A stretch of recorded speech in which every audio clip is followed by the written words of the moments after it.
When you consider Hashem as a father, as a mother, He will be next to you.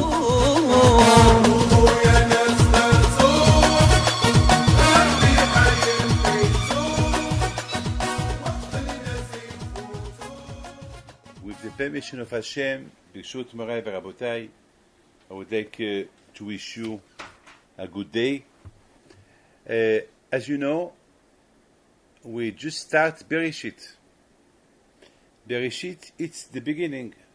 And the question is, why the Torah starts with Bereshit? Why?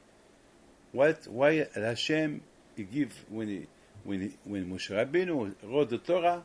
Why he start with the creation of the world? Bereshit bara Elokim et hashamayim ve'et haaretz. As a matter of fact, even Rashi asked this question. He said, why the Torah will not start with the first mitzvah that Hashem give to the Jews in Egypt? This is the question of Rashi.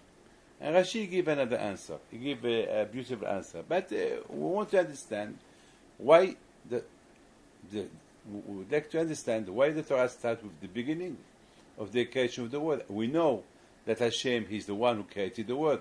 I mean, there is no doubt. Anyone who don't want to believe, it's his problem. But here we know that Bereshit, Hashem in the beginning created the world. And the second question, why after we start the Torah of Bereshit, the creation of the world, beginning the creation of the world, after Simchat Torah? Why? So, I would like just to tell you this. We should know that during Elul, Rosh Hashanah, and Kippur, and Sukkot, Hoshana Rabbah, Simchat Torah, all those days of the judgment, the day of the pardon, the forgiveness, Kippur, and the days of Sukkot, the happiness, and the days of Simchat Torah, Shmini Atzeret. There is a lot of mitzvot in those Chagim. There is a lot of mitzvot. And Baruch Hashem, we did all those mitzvot we fast, we hear the shofar, and we build the sukkah. We've been singing, dancing with the Simchat Torah. Really, we're still impressed. I'm telling you, up to now, I still think about the Matan Torah, about the Simchat Torah, because I've never been so happy in my life with the Sefer Torah like this year. And I was the leader in the synagogue. I did a simcha there. I was jumping and singing and dancing like I do in Morocco. And hundreds of people, they were. I made them be crazy. I mean, they never saw a simcha Torah like that. And even Kippur, I promise you, this year I really feel Kippur because I prepared myself for Kippur. Even Rosh Hashanah, I feel it. So thanks God, I feel everything. Baruch Hashem, I feel everything. So after all those Chagim, after Rosh Hashanah, Kippur, Sukkot, Simchat Torah, Hoshana Rabbah, I feel like a new man. I feel like a new person. I mean, I'm not what I was before. I'm somebody else. It's like, for me, I begin to live. I am a new man. I'm not what I was before. I'm a new creation. So, I would like just to tell you this, that for me it seems the world, I mean, you don't forget one thing. When Hashem created the world, He created the man.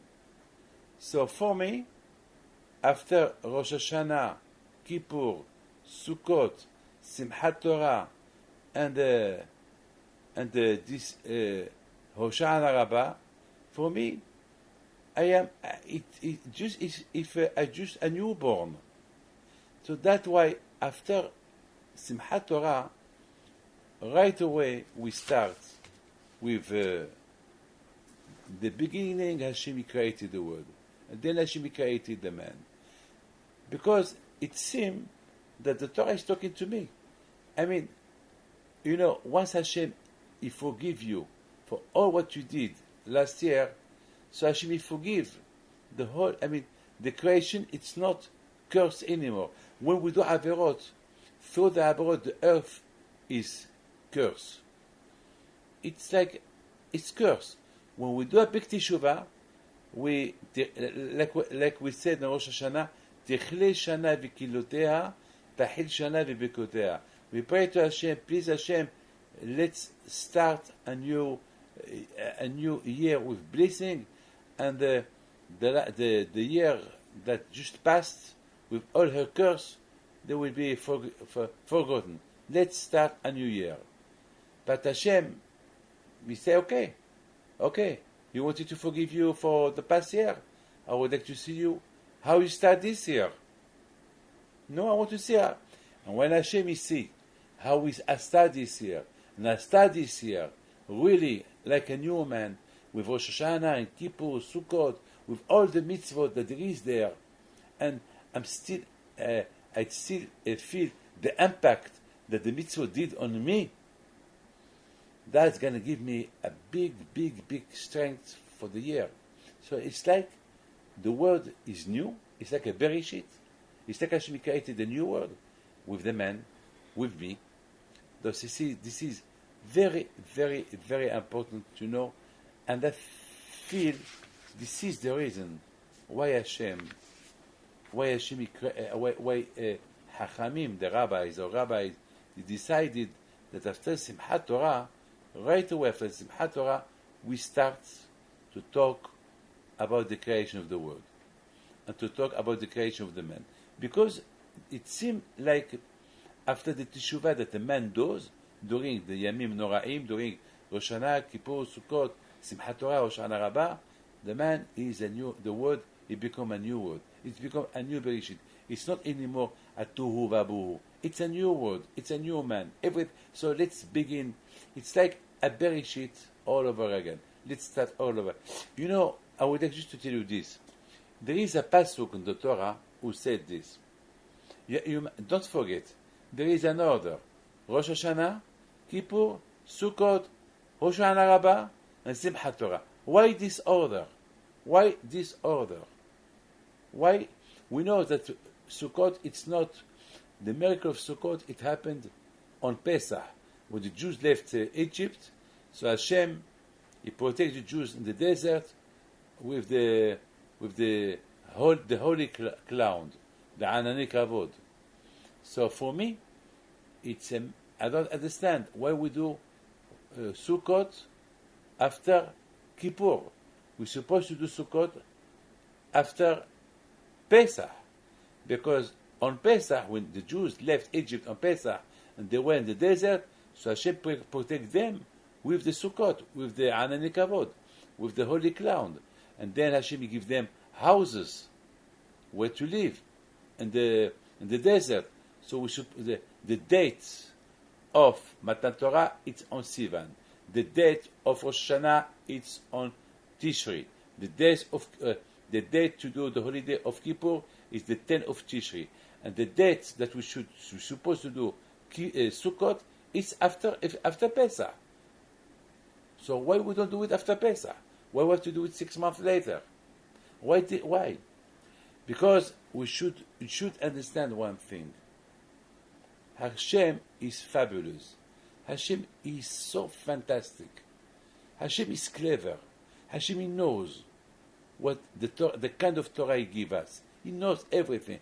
He knows that the miracle of Sukkot, not everyone can believe in that miracle.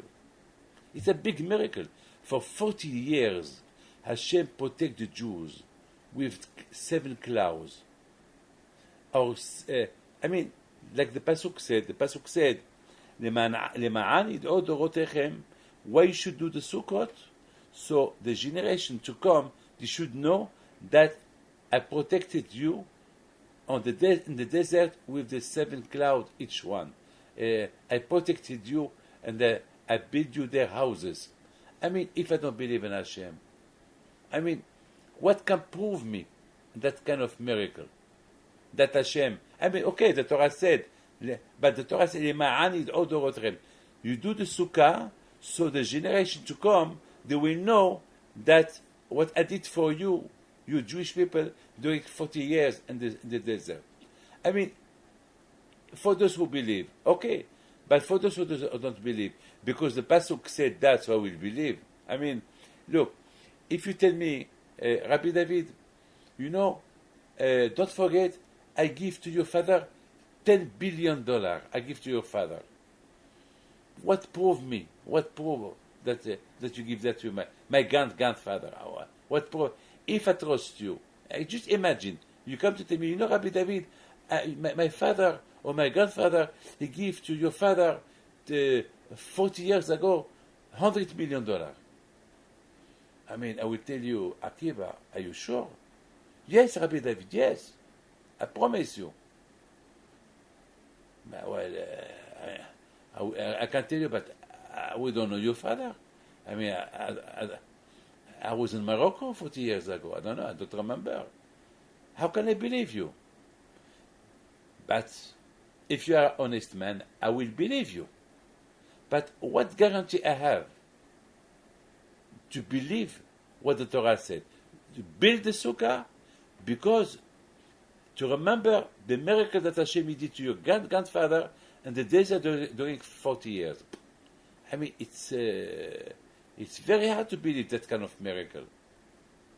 So how can Hashem ask for me, do every year the sukkah, so you will remember, bam, bam, bam, bam. I mean, maybe I will do it like a tradition, but to believe that Hashem is in the sukkah, that there is Abraham, Yitzhak, Yaakov, all that kind of belief that there is. While you are in the sukkah, you have to believe that Hashem is in the sukkah. That's why there is no mezuzah in the sukkah. Why there is no mezuzah in the sukkah? Because the mezuzah protect, and the sukkah you don't need to be protected because there is Hashem there. Because the name of sukkah is the two names of Hashem. Yud Kei Adnut. So, it's amazing. How can how can Hashem ask me, build the sukkah? Because in the sukkah, I'll be there, I am there. Abraham, Yitzhak, Yaakov, Moshe, Aaron, David, and Yosef, they will be there. They will be your guests. And you have to be careful, you have to eat there, you have to sleep there. Bam, bam, bam, bam, bam. It's too much. But Hashem is very clever. Hashem, He did on purpose that the holiday of Sukkah will be exactly after Rosh Hashanah and Kippur. Why? Because on Rosh Hashanah and Kippur, during the month of Elul, Rosh Hashanah and Kippur, we do a big teshuvah. When you do a big teshuvah, so your head, your mind become clear. Because during the Rosh Hashanah and Kippur, you fast, you pray to Hashem, you do teshuvah, you believe that Hashem will forgive you. So you become a new man. Your mind is clear. And really you feel that you are next to Hashem. So that's why Hashem, He proposed us to build the sukkah after Kippur. Why? Because after Kippur, our mind, our brain is clear.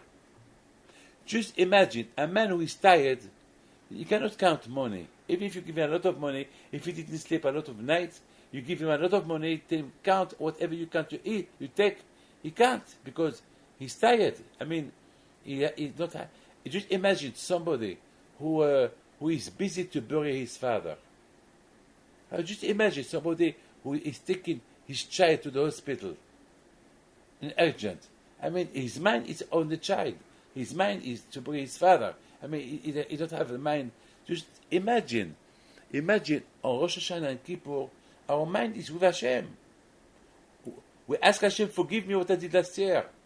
I'm so close to Hashem. So Hashem, He said, well, this is the best time for me to give them this kind of mitzvah. Now their mind is clear, and they believe on me so much.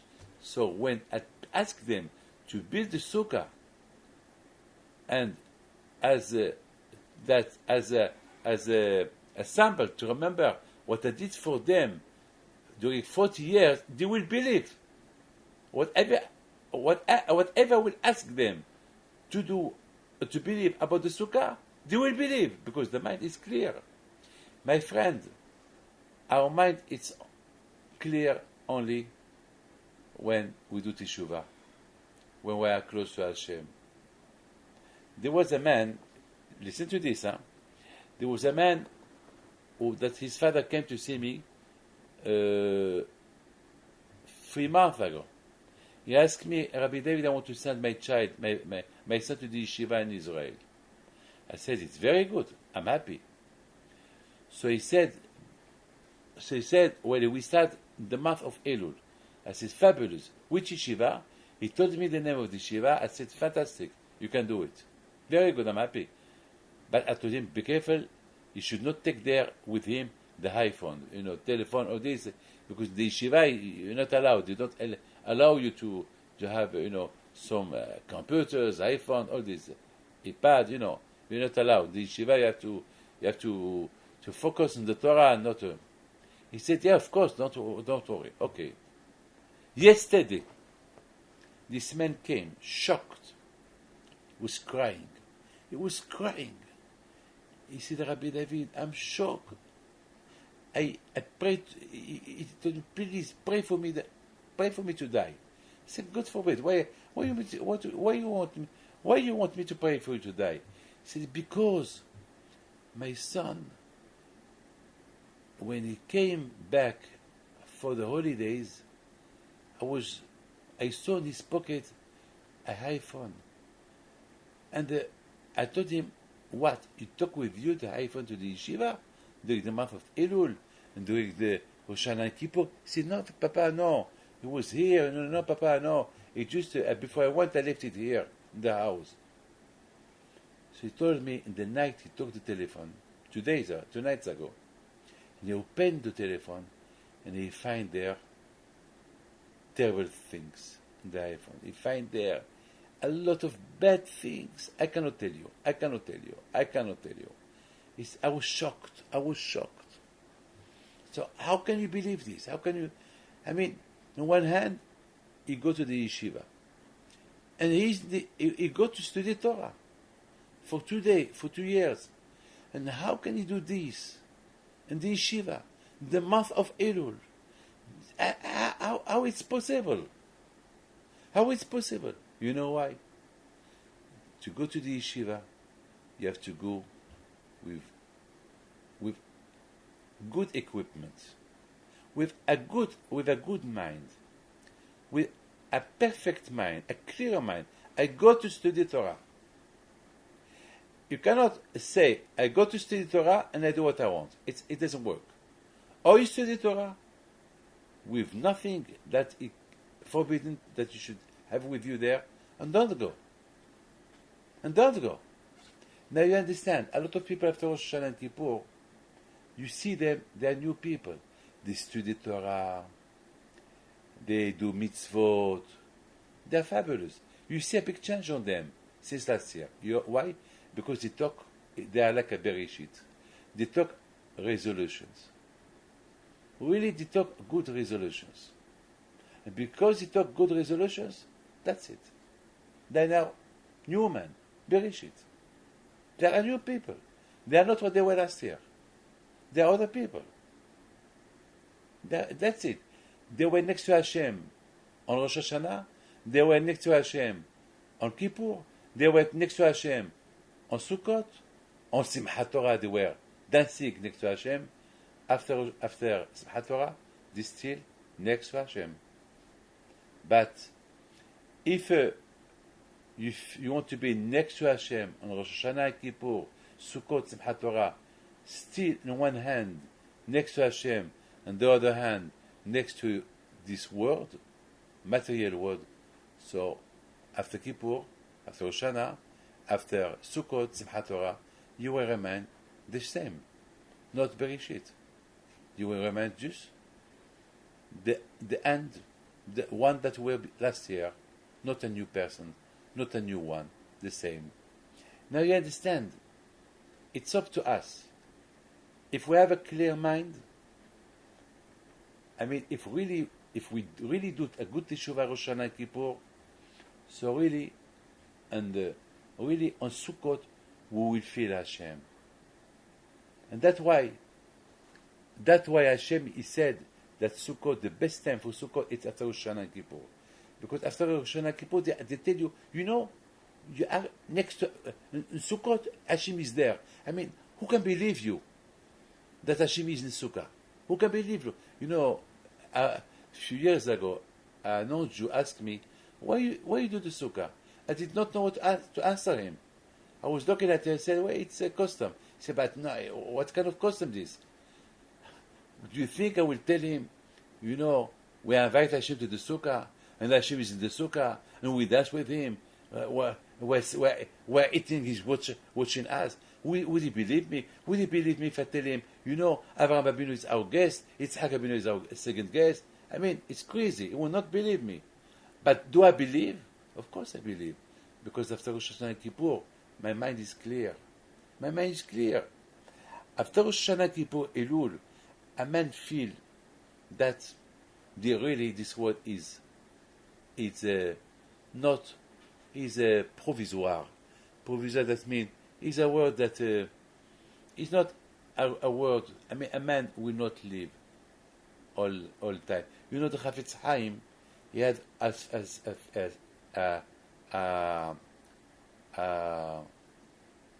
he has a valise, mizvada. What do you call it? What do you call mizvada? Suitcase. He had a suitcase. Always the suitcase, it was next to the door. And people, they ask him, Rabbi, why you have always this suitcase next to the door? You know what he told them? To remind me that I am only a tourist in this world. I'm not fixed. I'm just a tourist. I'm not here forever. That was the answer of the Chafetz Chaim, the Kohen Gadol. Inside that suitcase, there were some clothes, white clothes. And so they asked him, why you have white clothes there? He said, maybe Mashiach will come, so I have my clothes ready to work in the Beit HaMikdash. That was the Chafetz Chaim, alav shalom. And this is Sukkah. Sukkah is a word, when you go to the Sukkah, you leave your house, you are in the Sukkah, you feel, Hashem give you 7 days, that you must feel that you are only a tourist in this world. I mean, usually a man in his house, he feel that's it, he's there forever. You buy a house, and there is a furniture, you change furniture, you have your room, you have your bedroom, you have a dining room, you have a salon, You feel this is my life. But while on Sukkah, you go out from the house to the Sukkah, so you feel you are only a tourist. But to feel really that you are a tourist in this world, and you are nothing, only if really you discover what it is Rosh Hashanah and Kippur. If you discover Hashem on Rosh Hashanah and Kippur, you will feel really that you have clear mind, because you are a clean man. Then you really believe that, and really your feeling is, while you are sitting in the sukkah, that I'm here only a tourist, only for a lapse, only for a certain time, and then I have to go away from this world after 120 years. That's why there is after Sukkot Simchat Torah. Why Simchat Torah? Well, now that you know that only you are provisoire here, now that you know that you're not fixed in this world, that you know that only a tourist in this world, so you have the Torah. Do Torah mitzvot. Do them with joy. Do them with happiness. You did Teshuvah and Rosh Hashanah Kippur, carry on. Now you did Averot last year, this year you can only do mitzvot. I would like just to tell you one thing. And are you with me? Yes. I would like to tell you a beautiful story. Fabulous story. Really, there was a rabbi in Tunis. His name was Rabbi Shua Bassis. and it was from Tunisia. And those time, the people in the people in Tunisia used to sell the wood to the Jews to build the sukkah.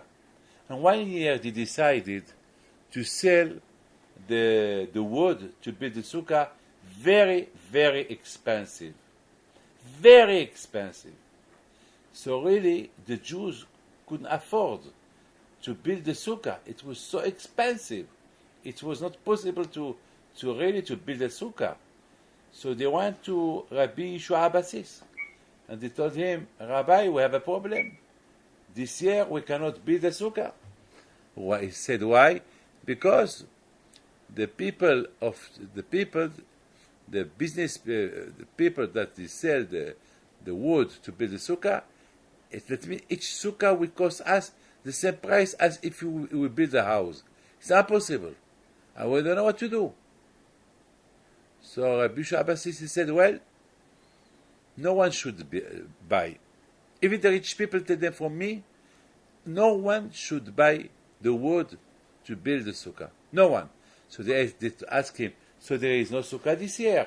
He said, well, we still have one day. 5 hours before Sukkot, no Jew built the sukkah.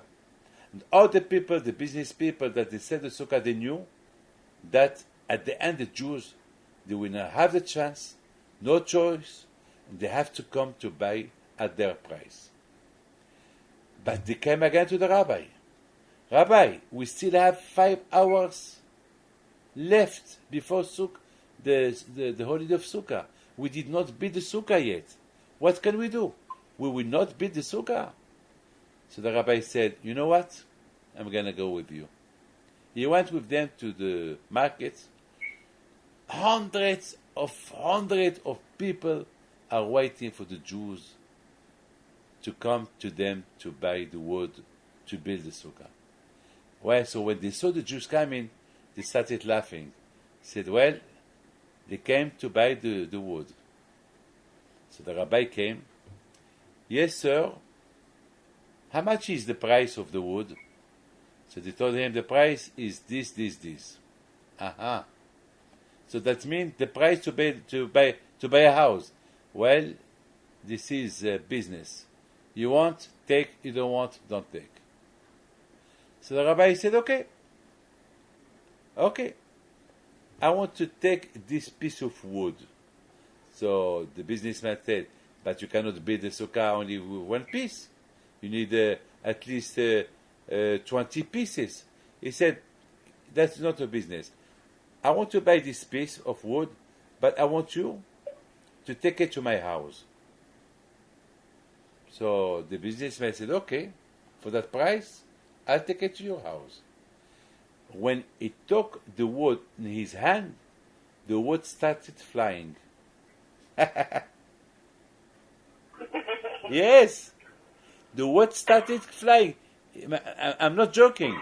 It started flying. I mean, it went up from the floor and it started flying. And everybody saw this. And the rabbi told everybody, that's what's going to happen to all of you. All of you, it's going to happen to you that if you touch the wood that you have, the wood will take you flying. The king of Tunisia, when he saw a man flying, he started to see what's going on. They told him they told him all the story. The king came and he saw the rabbi in the market waiting because the rabbi knew that the king will come. The king came. He said, Rabbi, what's going on? So the rabbi told the king the whole story. The rabbi was so angry with them, and he told them, right away now, you have to give to the Jews the wood to build the sukkah and go and help them. The rabbi said, no. We want to pay for the wood. We are not allowed to do a sukkah with wood that it's not paid. Because we have to pay. But we have to pay a reasonable price. Like last year. Maybe a little bit more than last year. Because of the inflation. But not the price they are asking. The Kegi said, okay, you have it. But please, Rabbi, what about that man who's still carrying on flying? Can you bring him down? The Rabbi said, yes. They looked at him. He was screaming, that man. When he started to arrive, before he reached the floor, he said to the Rabbi from up, please, Rabbi, I don't want to make sure that I will land safely on the floor. So this is the rabbis, this is the tzaddikim. The tzaddikim, always there is Bereshit. A tzaddik not only after Rosh Hashanah, Kippur, Sukkot, he is a new man. The tzaddikim always Bereshit. Every day they are new people. Every day they are new. Every day. That's tzaddikim. That's tzaddikim. You know, now you understand why the Torah starts with Bereshit. But don't forget, unfortunately, a lot of times it could happen that after Rosh Hashanah, Kippur, Sukkot, Simchat Torah, Hoshana Rabbah, we become like a Bereshit only for 1 week. And after 1 week, we start again to do bad things. We started Bereshit, and the same Parsha of Bereshit, we read the Avera that Adam Arishon did. I mean, it's crazy. Adam, what happened to you? Hashem created you after that Hashem created the whole world. You know everything about Hashem. You are the best creation. How can you do this? Hashem told you not to do that, you did it. How can you do this? This is a big argument. Always you accuse Adam. Why? But before we accuse Adam, why we not accuse ourselves? We know that we should know this. We know what you should know. We should not do this. And we know that we did Teshuvah or Rosh Hashanah, Kippur, Sukkot for all the sin that we did. And we know that. And we start with Bereshit. We become a new person after those holy days. And then we start bad thing. My friend, I would like to ask you one question. How Adam Arishon, he eats from the Eitz Hadat, from the forbidden tree. How he was not scared to die. How he was not scared to die. And beside this, how can he be scared to die? Why he doesn't know what it is death? Because he never saw a dead man before him. So how can Hashem frighten him with something that he doesn't know? I mean, it's like a baby. I frighten a baby. If you if you drink this poison, you die. A baby doesn't know. He doesn't know a baby. He will drink the poison because he doesn't know. Rabotai, my friend, from here you understand that Adam, Rabbi Udaftaya alav shalom, he gave a beautiful answer. How can Hashem frighten Adam with something that he doesn't know? Rabbi Udaftaya answered, from here we see how much Adam Arishon was so clever, so brilliant, so clever, so hacham, so intelligent, so he could imagine what it is death. So Hashem, he did frighten Adam with something that Adam could imagine, could know, because he was very intelligent. But my friend, but how we did that? Well, you see, you understand, this is the question. There is no answer for that question. One thing I want to tell you, that anyone, you can be Adam Arishon. If Adam Arishon, that he has no Yitzhara, he created his own Yitzhara, and he did what he did, so you can imagine a man with Yitzhara, how much he has to be careful. And that's what the Torah talked about Adam Arishon. To learn, even Adam Arishon, that he had no Yitzhara, he created his Yitzhara, and he ate from the forbidden tree. How he created the Yitzhara? Because he was asking questions. Because, I mean, it's amazing. When his wife, she told him, hey, Adam, eat. Adam, he said, no, we're not allowed to eat. She said to him, but I've eaten. I've eaten already. It's good. I mean, if you eat, I mean, can you imagine? Hava, she was talking to the Nachash, to the snake. The Nachash convinced Chava to eat. How Chava was convinced to eat? Because it's Chava's fault. Why? Because Chava, she should not have any discussion with the snake. I mean, if the Torah said, don't do that, don't do that. That's it. There is no discussions. What the problem today? Why we do sins, averot? Because we know we should not do them. We ask ourselves, maybe I can do this, maybe I can do that, maybe this. There is no maybe. Hashem, He said, don't do it, don't do it, don't do it. It's terrible. Adam Harishon, Kashukri told him, don't eat, don't eat. Now, his wife, she eats, so he should not eat. And because she started to discuss with him, through this kind of discussions, they eat. You know, my friend, I want to tell you something. There was a couple that they wanted to divorce. A friend of them, he went to do shalom between both of them. Okay? Are you listening? Are you with me? Yeah.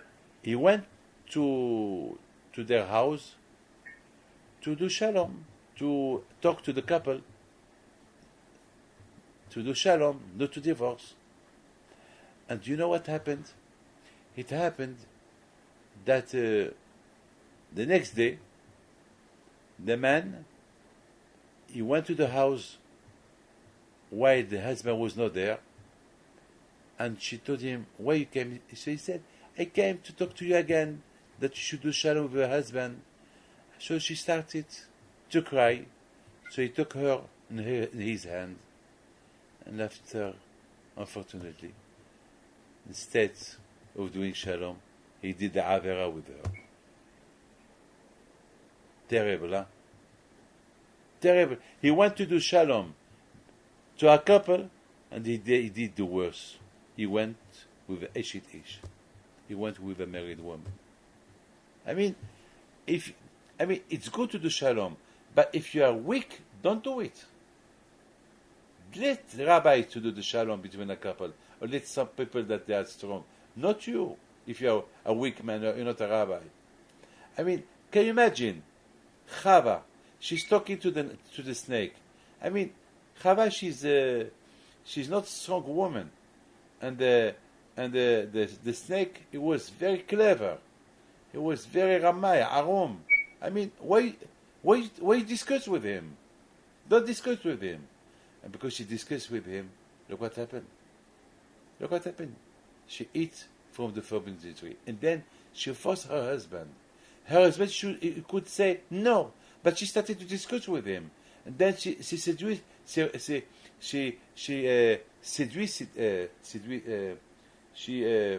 do you say séduire? How do you say séduire? Suggest? She huh? Seduced. Yes.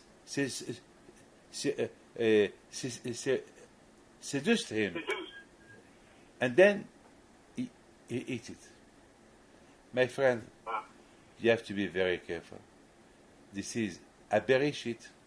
A real beginning is disconnection from the past. And to be careful not to be only a Bereshit for a while. After Rosh Hashanah, Kippur, Sukkot, Simchat Torah, you have a big hashpah of the holy days. Carry on. Carry on. Revive them. Revive them. Revive them. All the time. Revive them. Revive them. Revive them. Revive them. Not stop. Not stop. Carry on. Because the Tzara is very clever. The Tzara, he will tell you, hey, sir, you think you've been close to Hashem on Rosh Hashanah Kippur? You think you are clear, you have a mind clear? You are nothing. Who are you? With all what you did last year, who are you to be next to Hashem? You are nothing. All the inyan of the Tzara is to put you down, to tell you, to let you know that you are nothing, you are not strong. No! After Rosh Hashanah, Kippur, Sukkot, Simchat Torah, you are a new man. You are Adam Rishon. You are a first, a newborn. You are everything. Don't listen to Yitzhara. Carry on, carry on, carry on, carry on, carry on. Carry on. My friend, this is the shiur that I prepared for you. And Be'ezat Hashem, I pray to HaKadosh Baruch Hu to give you Beracha ve'atzlacha Be'ezat Hashem. And you should carry on the Bereshit all year.